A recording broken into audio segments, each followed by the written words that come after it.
Imagine this. It's a November morning in 1961 in Paris. When a Frenchman steps out onto the pavement to hail a cab, something he has never seen before pulls up next to him. A small, boxy, four-door car that is hardly larger than a dining table. It has no grille on its face, no engine in the front, and a boot that opens to reveal a small motor sitting quietly where the luggage should be. By the time the cab gets him off at his location, he has already made up his mind that he wants one.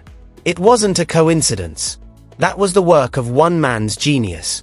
And one of the most compelling, tragic, and little-known tales in automotive history is how that little automobile went from 50 Parisian cabs to almost 2 million sales over the course of 16 years, and then disappeared without a trace.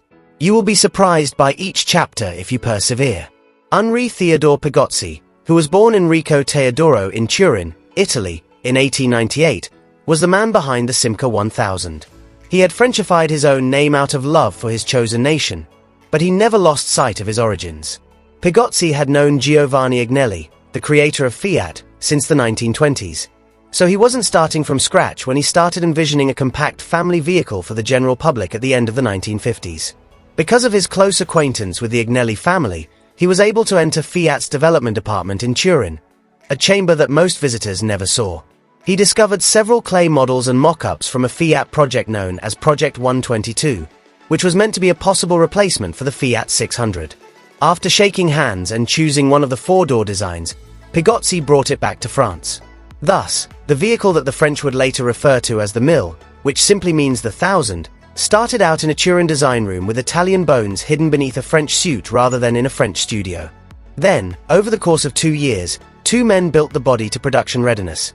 Felice Mario Boano, the designer for Fiat, collaborates with Mario Ravelli de Beaumont, head of Simca's own styling division.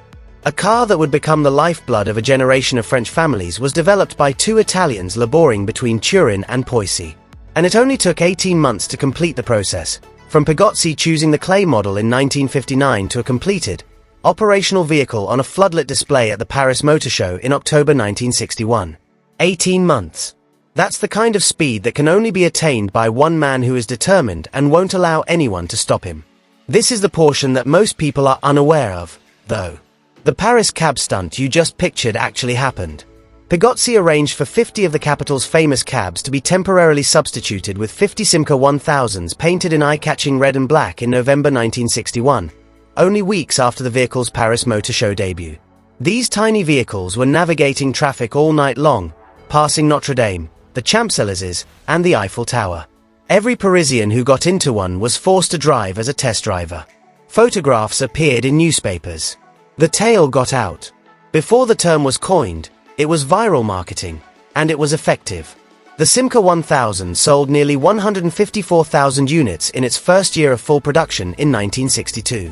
At the time, Simca's dealers had never sold a little car before, so every single customer had to be lured away from a rival. The Renault Dauphine, which produced more than 266,000 units that year and was France's compact car champion, was the vehicle that was right in their sights. The Simca was still unable to match that figure. However, it was approaching. The Simca 1000 helped Simca become one of France's 4 biggest automakers by 1963, and until 1974, yearly sales consistently exceeded 100,000.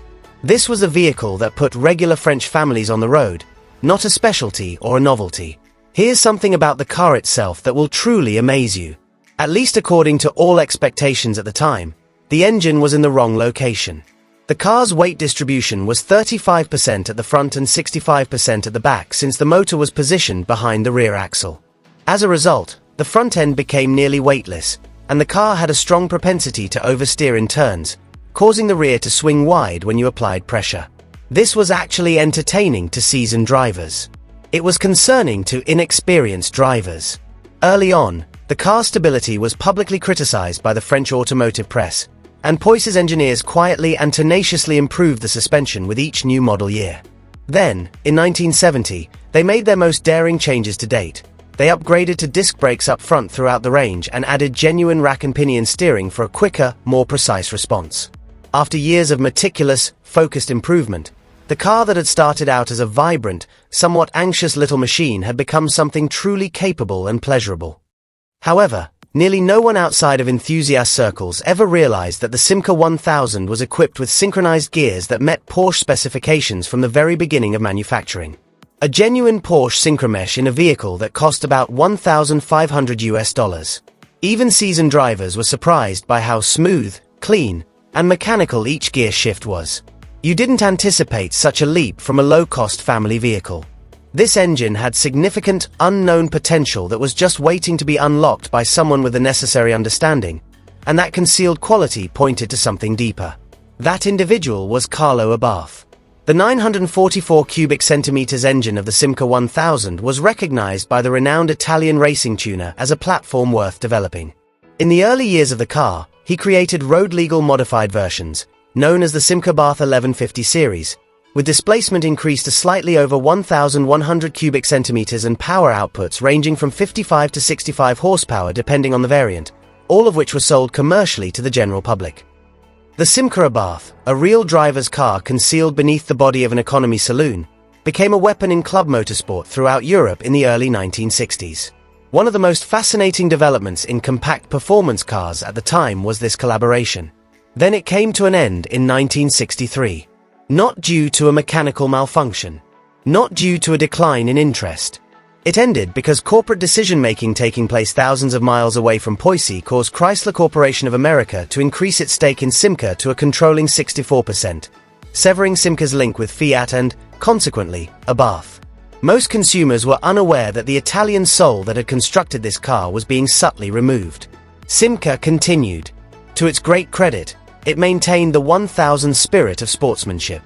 The Rally 1 and Rally 2, which had a 1,294 cubic centimeters engine, dual double-barrel carburetors, four-wheel disc brakes, and 82 horsepower on a vehicle weighing less than 840 kilograms, were the first in the company's performance lineup that was created from the ground up during the 1970s. The conclusion followed. Simca constructed the Rally 3 in 1978 when the production line was about to come to an end. The identical 1,294 cubic centimeters engine produces 103 horsepower, has a top speed of 114 miles per hour, weighs only 880 kilograms, and comes equipped with four-wheel disc brakes. The Simca 1000 Rally may eventually outrun the recently introduced Volkswagen Golf GTI, according to Honest John Classics and AR Online, two reputable and long-standing automotive reference sources. Give that some thought. Even though the car's basic design was 16 years old, it was nevertheless quick enough to make the vehicle that was going to define a generation look foolish. Additionally, just 1,000 Rally 3 vehicles were ever produced. 1,000 as a farewell before the lights turned out. Additionally, there was a chapter in the Simca 1000 narrative that was completely overlooked by practically everyone. Giorgetto Giugiaro, a young designer at Bertone who would eventually create the original Volkswagen Golf, the Fiat Panda, and the Lotus Esprit, created the sweeping two-door coupe that Simca debuted at the Geneva Motor Show in March 1962. At the time, this coupe was called the most elegant compact coupe in the world by Car magazine. Automotive design historians have observed that the 1965 Chevrolet Corvair Sport Coupe and Fiat's 850 Sport Coupe both borrowed styling cues from this Simca coupe. Nearly no one is aware that a modest French budget car designed by the best automobile designer of his generation subtly influenced the appearance of cars that came after it. So how did a car that was so beloved, so capable, and so deeply ingrained in French culture just vanish? Each of the three chapters that make up the solution is more depressing than the previous one. Time was the first. The rear-engine design was truly antiquated by the middle of the 1970s. Buyers were favoring front-wheel drive vehicles because they were lighter, had larger interiors, and were more balanced. The 1000's 1960s style was starting to show its age in comparison to a Peugeot 104 or a Renault 5, which offered more modernism in the same footprint. As the decade went on, sales, which had remained above 100,000 annually until 1974, started to fall. The corporate disaster was the subject of the second chapter. Chrysler Europe failed by 1977 as a result of attempting to manage French operations through Simca and British operations through the Roots Group at the same time. These two completely different businesses had different cultures, different dealer networks, and different engineering traditions, and Chrysler had forced them together but was never able to bring them together. The losses were enormous. And the most painful chapter is the third one. The Chrysler Sunbeam, a British-designed hatchback with engines derived from the Hillman Impen Avenger that had nothing in common with the Simca 1000's engineering and owed nothing to its 16-year history, was selected to replace the last Simca 1000 that came off the Porsche production line in May 1978. The French did not have a successor. No festivities took place. There was no parting. Then, in August 1978, Chrysler sold PSA Peugeot Citroën the entire European business, including the plants, brand names, and engineering heritage. According to Wikipedia's account of the company's history, the cost was $1 plus the assumption of any outstanding debt. $1. That's what happened to the business that had transported millions of French families. Within a few years, PSA changed the Simca name to Talbot, and the Simca moniker gradually disappeared from road signs, showrooms, and conversations. Almost 2 million vehicles. 16 years. On a November morning, 50 cabs are navigating by the Eiffel Tower. As a silent, defiant farewell, 1,000 final Rally 3s were constructed. $1 was sold by a corporation, and a name that vanished to such an extent that the majority of people under 50 have never heard of it today. This, however, did not vanish. Long into the 1980s, the engine that drove the Simca 1000 continued to exist inside the Chrysler Horizon and donated its DNA to engines used in PSA products. Even now, the Poissy factory continues to produce automobiles under the Stellantis brand. A Simca 1000 Rally is currently being meticulously restored someplace in a hot garage in France, Spain, or Sweden, not because it is valuable but because it has significance. Since their father was a driver. Since they gained driving experience in one. Because some vehicles transport entire life chapters rather than merely people from one location to another. Did you ever ride in or own a Simca 1000 when you were younger? In the comments, share your recollection. We should listen to those stories.